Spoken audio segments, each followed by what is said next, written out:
Selamat pagi Bapak Ibu, Saudara-saudari sekalian. Selamat berhari Minggu. Pagi ini bagi saudara yang tidak bisa hadir di gereja, saya mengirimkan khotbah hari ini untuk saudara. Tema hari ini adalah sadarlah bahwa Allah berada bersama saudara. Saya ulangi tema ini untuk kita. Sadarlah bahwa Allah berada bersama saudara. Kita patut bangga bahwa Allah tidak pernah meninggalkan kehidupan kita. Teks kita diambil dari Matius 28 ayat 20 bagian B saja. Kalau kita melihat ke atas ini berbicara tentang amanat agung. Dan ketahuilah aku menyertai kamu senantiasa sampai kepada akhir zaman. Ini adalah janji Yesus bagi murid-muridnya, bagi pelaku-pelaku amanat agung, bahwa Dia akan tetap menyertai kehidupan kita semuanya. Allah Maha Hadir, karena itu Ia berada di segala tempat, di segala waktu, dan segala keadaan. Saudara-saudara, bersyukurlah, karena di mana saudara berada, Allah pun hadir di situ, karena saudara adalah anak-anaknya. Karena itu, kita harus mampu menyadari kehadirannya. Dibutuhkan kepekaan, dibutuhkan hati yang terbuka untuk menyadari kehadiran Tuhan. Saya percaya hari ini di mana saudara berada, Tuhan pun hadir. Yesaya pasal yang ke-49 ayat 15 berkata, dapatkah seorang perempuan melupakan bayinya sehingga ia tidak menyayangi anak dari kandungannya? Sekalipun dia melupakannya, aku tidak akan melupakan engkau. Ingat, Allah tidak pernah melupakan kehidupan kita.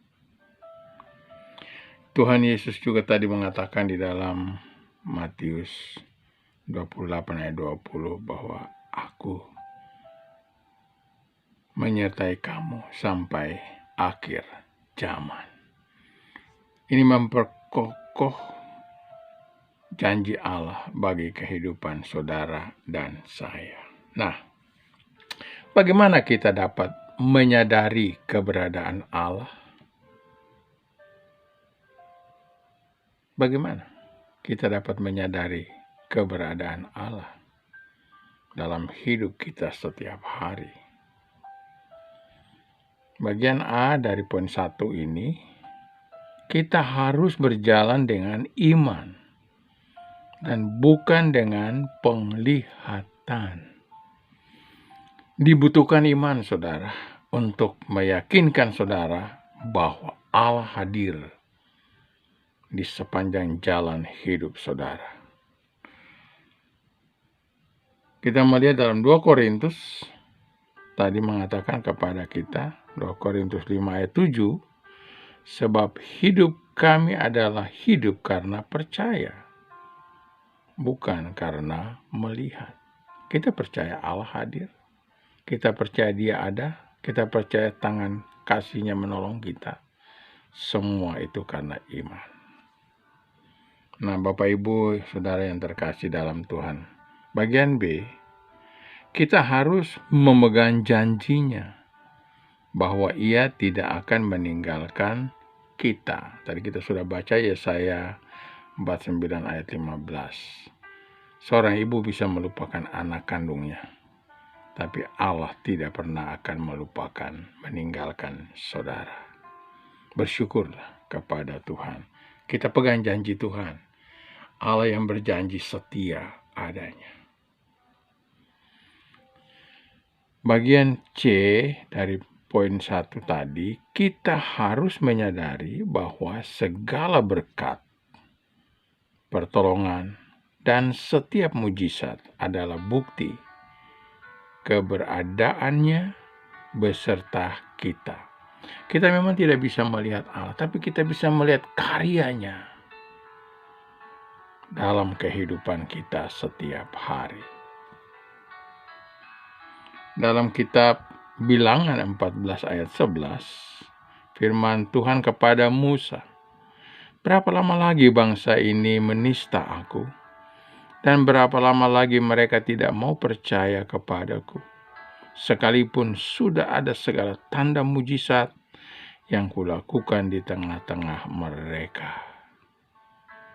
Saudara-saudara sekalian, mari kita tidak seperti bangsa Israel ini, tapi kita mau lebih lagi yakin Tuhan hadir dalam kehidupan kita. Nah, kita melihat hal yang kedua. Tadi kalau kita lihat bagaimana kita bisa menyadarinya. Tapi poin yang kedua ini, apa keuntungan yang kita dapatkan jika kita menyadari keberadaan Allah bersama kita? Apa keuntungannya? Poin A, yaitu kita tidak takut akan apapun. Nah, di sini hal yang luar biasa, karena kita tahu Allah itu luar biasa, ya. Dia maha kuasa dan mendorong kita bahwa kita tidak memiliki rasa takut menjalani hidup ini. Apapun yang terjadi, kita percaya semua ada dalam kehendak Tuhan. Sehingga kita melihat dalam Roma pasal yang ke-8 ayat 31, sebab itu apa yang akan kita katakan tentang semuanya itu? Jika Allah di pihak kita, siapakah yang akan melawan kita? Kita bersyukur. Lalu bagian B dari poin 2 tadi, kita melihat bahwa keuntungannya waktu kita akan terlatih dalam setiap keadaan yang Allah izinkan terjadi, suka atau duka. Segala sesuatu yang terjadi tidak semuanya suka dan tidak semuanya duka. Silih berganti. Allah izinkan untuk melatih kehidupan kita, membentuk kehidupan kita. Kita melihat ini luar biasa pelajaran dari Ayub. Ayub 1 ayat 21 mengatakan, "Dengan telanjang aku keluar dari kandungan ibuku, dengan telanjang juga aku akan kembali ke dalamnya. Tuhan yang memberi, Tuhan yang mengambil, terpujilah nama Tuhan." Ayub teruji. Kiranya Tuhan tolong kita. Kita juga bisa menjalani hidup mungkin seperti Ayub, walaupun tidak sama seperti Ayub. Hal yang ketiga atau C dari poin 2 tadi, kita akan berjalan dengan penuh keyakinan dan tanggung jawab sebab kita selalu diawasi Tuhan. Saya baca dulu kepada saudara dalam Mazmur pasal yang ke-34 ayat 15. "Mata Tuhan tertuju kepada orang-orang benar, dan telinganya kepada teriak mereka minta tolong."